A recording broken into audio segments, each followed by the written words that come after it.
Shalom teman-teman semua. Seperti yang kita tahu, terdapat berbagai jenis obat serta kegunaannya yang sudah ditemukan oleh para peneliti. Perawat perlu mengetahui berbagai jenis serta manfaat dari obat tersebut. Maka dari itu, kelompok kami akan mempresentasikan mengenai obat Nystatin.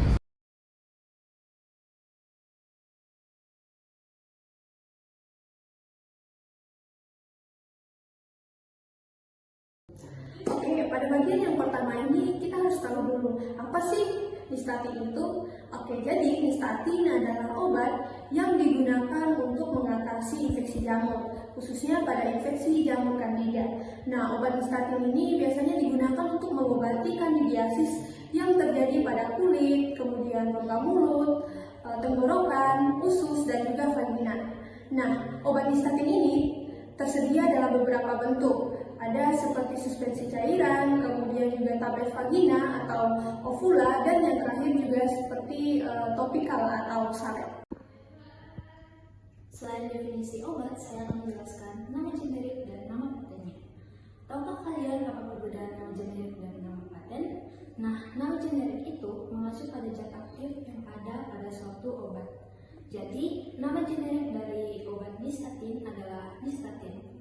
Sedangkan nama paten adalah nama dagang yang diberikan oleh perusahaan farmasi kepada produk merek. Nama paten dari obat Nystatin ada Candiga, Cajetin, Enistin, Langistatin, Fungatin, Candistatin, Mycostatin, Frogatin, Ronastin, dan yang terakhir itu adalah Asidin.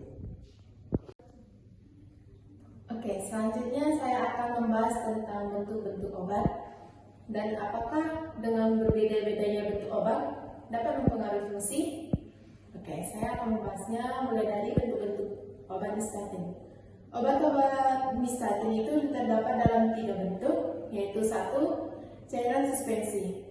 Cairan suspensi ini berfungsi untuk mengatasi infeksi jamur pada rongga mulut. Obat ini digunakan dengan cara diteteskan ke rongga mulut, lalu didiamkan sejenak, kemudian ditelan secara perlahan. Suspensi oral ini tidak diserap langsung ke aliran darah. Yang kedua itu dalam bentuk salep. Bentuk salep ini berfungsi untuk mengatasi infeksi jamur pada kulit. Obat ini digunakan dengan cara membersihkan area yang terinfeksi terlebih dahulu, mengeringkannya, lalu mengoleskan salep dengan cara merata. Tetapi setelah mengoleskan obat salep ini, jangan lupa untuk mencuci tangan supaya tidak terinfeksi kepada orang lain. Yang ketiga itu dalam bentuk tablet vagina, yang dimana yang berfungsi untuk mengatasi infeksi jamur pada vagina. Obat ini diberikan melalui intravagina atau melalui vagina secara langsung. Umumnya ini digunakan pada saat malam hari. Nah, kemudian saya akan membahas tentang apakah dengan berbeda-bedanya bentuk dapat mempengaruhi fungsi. Nah, di sini walaupun bentuk-bentuk dari obat Nystatin berbeda-beda, tetapi mereka tetap memiliki fungsi yang sama, yaitu untuk mengatasi infeksi jamur, terutama yang disebabkan oleh genus Candida. Baik, sekarang saya akan menjelaskan tentang golongan dan klasifikasi dari obat Nystatin. Nystatin merupakan obat anti jamur yang merupakan obat keras. Obat ini hanya bisa didapatkan melalui dengan resep dokter. Untuk klasifikasi Nystatin tersendiri, obat ini termasuk dalam golongan antibiotik yang digunakan untuk menghambat pertumbuhan fungi atau jamur yang disebabkan oleh infeksi. Oke, selanjutnya kita akan membahas terkait dengan indikasi dan kontraindikasi dari obat Nystatin. Yang pertama, indikasi.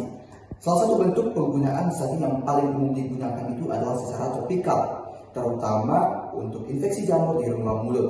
Misalnya pada kasus oral thrush ataupun adanya sariawan jamur. Nah, dalam kasus-kasus seperti ini, Nystatin ini dianggap sebagai obat pilihan karena sangat efektif dalam membasmi jamur penyebab infeksi. Nah, selain digunakan untuk mengobati, Nystatin juga digunakan sebagai pencegahan atau profilaksis terutama pada pasien-pasien yang mengalami penurunan kekebalan tubuh, seperti pasien yang mengalami HIV ataupun pasien yang sedang menjalankan kemoterapi.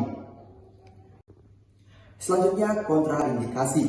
Nah, nistatin ini bisa menimbulkan reaksi hipersensitivitas atau alergi. Reaksinya ini dapat berupa rontok kulit, rasa gatal, atau iritasi di area yang diberikan obat. Nah, selanjutnya, efek samping dari obat nistatin ini tergolong ringan dan jarang menyebabkan gangguan yang serius. Beberapa pasien mungkin akan mengalami mual, muntah, kemudian diare ringan. Nah, rontok kulit juga dapat terjadi. Biasanya tidak berbahaya dan akan hilang saat obat dihentikan. Kemudian, biasanya efek samping yang utama yang dirasakan oleh pasien itu ketika mengkonsumsi obat nistatin ini adalah rasa pahit di mulut dan juga ketidaknyamanan pada lidah. Nah, namun ini wajar terjadi, terutama pada jenis obat yang tersedia, yaitu secara topikal. Nah, secara keseluruhan, nistatin ini termasuk obat yang memiliki toleransi baik dan aman untuk digunakan sesuai dengan dosis yang diberikan. Nah, di sini saya akan menjelaskan tentang efek samping yang ditimbulkan dari obat nistatin. Efek samping yang dapat ditimbulkan seperti iritasi mulut, gangguan gastrointestinal seperti mual, muntah, diare, sakit perut, gangguan kulit seperti ruam kulit, urtikuria, biduran, reaksi hipersensitif atau alergi, serta reaksi pada tempat aplikasi, misalnya pleuritis, nyeri, rasa terbakar, dan juga dermatitis. Selanjutnya kita akan membahas tentang farmakodinamik dan farmakokinetik, di mana farmakodinamik yaitu nistatin bekerja dengan cara meningkatkan permeabilitas membran sel jamur melalui ikatan dengan ergosteron. Ikatan ini menyebabkan terbentuknya pori-pori yang memungkinkan isi sel bocor keluar sehingga mengganggu stabilitas dan menyebabkan kematian pada sel jamur. Kemudian farmakokinetik, di mana ada beberapa bagian, yaitu yang pertama absorpsi, di mana nistatin hampir tidak diserap oleh saluran pencernaan ketika diberikan secara oral, sehingga obat ini efektif untuk diberikan melalui infeksi saluran pencernaan ataupun jika diberikan secara topikal. Kemudian distribusi, karena nistatin tidak diserap secara signifikan dalam darah, distribusinya terbatas pada lokasi aplikasi, misalnya kulit ataupun saluran pencernaan. Kemudian metabolisme, nistatin tidak dimetabolisme secara signifikan dalam tubuh. Dan yang terakhir, eliminasi. Sebagian besar nistatin diekskresikan dalam feses tanpa perubahan. Baik, saya akan menjelaskan tentang dosis dan bentuk sediaan obat nistatin untuk kandidiasis. Yang pertama, kandidiasis mulut. Untuk infeksi mulut atau sariawan jamur, obat yang digunakan itu biasanya suspensi oral. Pada orang dewasa, dosis yang diberikan itu sekitar 100.000 unit per 4 kali sehari dan bisa ditingkatkan sampai 600.000 unit jika diperlukan. Sedangkan untuk bayi dan juga anak-anak biasanya diberikan 100.000 sampai 200.000 unit per 4 kali sehari. Dan obat ini biasanya digunakan dengan cara dikumur, ditahan di mulut lalu ditelan. Lama pengobatannya itu sekitar 7-14 hari dan sebaiknya itu dilanjutkan 2 hari setelah gejala hilang. Yang kedua, kandidiasis usus. Kalau infeksinya terjadi di saluran cerna, maka obat yang diberikan itu biasanya berupa tablet, kapsul, dan suspensi oral. Dosis untuk orang dewasa biasanya diberikan 500 sampai 1 juta unit per 4 kali sehari. Biasanya itu diberikan berupa tablet dan juga kapsul. Sedangkan untuk anak-anak dan bayi biasanya diberikan 100.000 unit per 4 kali sehari dalam bentuk suspensi oral. Sama seperti sebelumnya, pengobatan sebaiknya dilanjutkan 2 hari setelah pasien dinyatakan sembuh secara klinis. Sekarang yang ketiga yaitu kandidiasis kulit. Untuk infeksi di kulit atau area lipatan tubuh biasanya diberikan obat topikal seperti krim, salep, dan juga bedak. Krim atau salep itu akan dioleskan 2 kali sehari, sedangkan bedak itu akan ditaburkan 2-3 kali sehari, terutama pada